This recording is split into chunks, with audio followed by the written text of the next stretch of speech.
Namaste, Jai Bharat. I think now it's time for the world, for us to ask this question: is the world turning their faces against Trump? Is the world unhappy with Trump?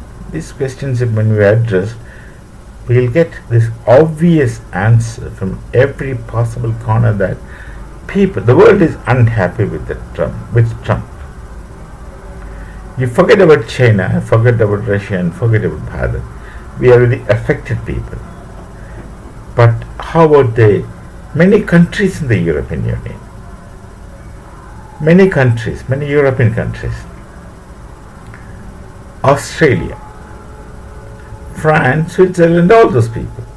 Let's not name nations, but many countries in Europe are unhappy with the methodology of Trump, the way he tries to do things for whatever objective in national interest. Of course, that part I have respect towards Trump, that he's trying to make his nation strong.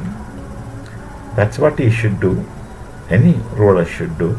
That part is, of course, I have no objection. I have respect towards that. But at what cost? In the sense, what the method is, modus operandi is absolutely very funny. That's where we have problems. Then we are affected. That's another thing. So, these nations find it difficult to be with him. That's one thing. Second thing, I don't know, the repercussions are hardly taken seriously.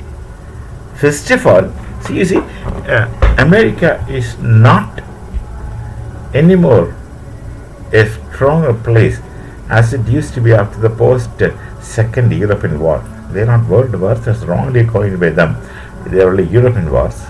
So the Second European War, after the Second European War, the kind of control and grip America had on the world is rather gone. It's no more the case, number one.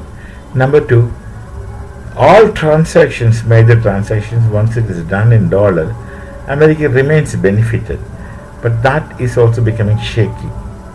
People are finding out other alternative methods of trading one another without involving dollar. That's also a challenge to America. And the NATO and the European Union things have lost their tighter togetherness. They've lost their tighter togetherness. There are many kind of, I'll only call it as flexibilities entering into that. I would not call it as difference. It's too early to speak of difference.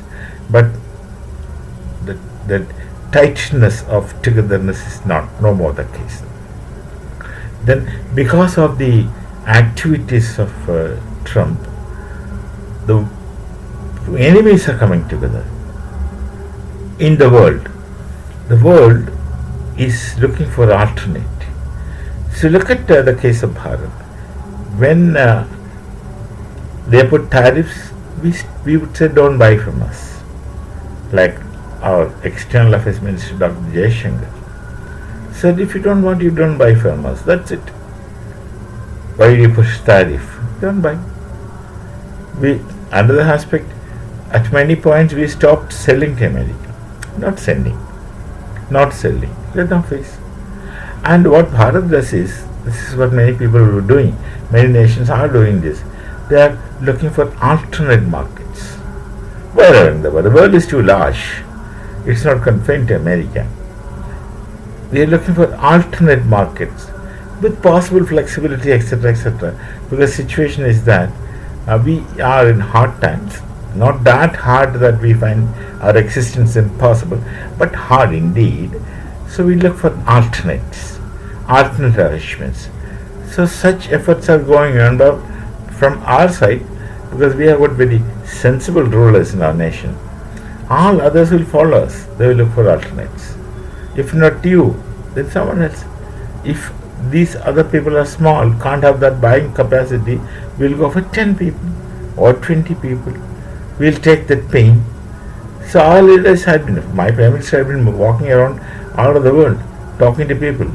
And what he talks, I don't know. No one should know. No one knows us. No one should know. But he also pays a lot of interest in trading with others. That is happening. Then another thing, China and Bharat were never enemies in that sense, but we never had been friends also, in the sense that we always had border disputes. I think it's primarily due to China that they will want all these properties as theirs, and we of course don't give in. Apart from the follies of our Congress governments who did that. With Pakistan and Bharat we cannot coexist, just for the simple reason that they had gone away from us, because they found they can't exist with us, and there we should stop. Now can't talk about interaction and meaningful relations, but with China that's not the case. With the people of China we never had any problems. It's only when China's communism that we had problems with, and I don't know to what extent they are communists today. Practically for all the governance they are communists, and for market they are capitalists. That's how I understand. But people to people we have historical relations. Look at these people. Look at the other world, the old Europe, our nations, Asia. They have their tradition, history, and culture, which America did not have. Let's be very clear, which America did not have. They have a habit of snatching from the others, Aboriginal Americans, and also buying later. Initially they snatched away their land and then subsequently started buying. That story everyone knows. So these nations have their own culture. And Bharat and the people of Bharat and people of China, they are historically connected, they are religiously connected. Buddha is an Indian, you put tariff on Buddha. I don't think an average Chinese citizen would be happy with it. So we have such connections, and it wouldn't take long time to get any ice, if left, to be melted. So coming together is not a big problem.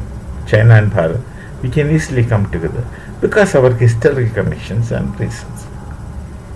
And Russia had always been an intimate, trusted friend to Bharat. Intimate and trusted friends. You don't have to ask them. They are there to help you at a crisis. Like the most trusted people for us is Israel. They are at our help anytime, without asking.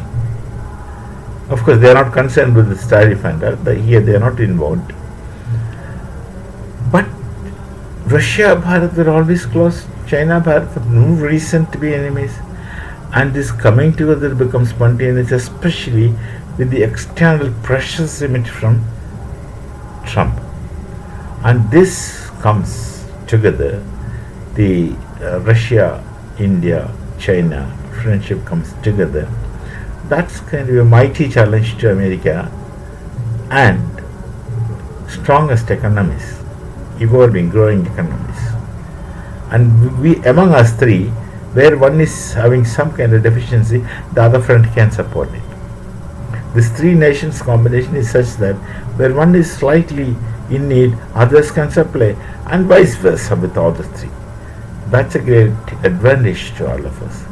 And these three nations together would go on making BRICS very strong, with all kinds of challenges open to America. For all those things, Trump is in charge. Because of him, all these things happen. So we should ask this question: the world, is it going against Trump? Not really against America, but going against Trump. And which will have its reflection on America. We shall meet again. Namaste. Jai Bharat, Jai Sri Ram.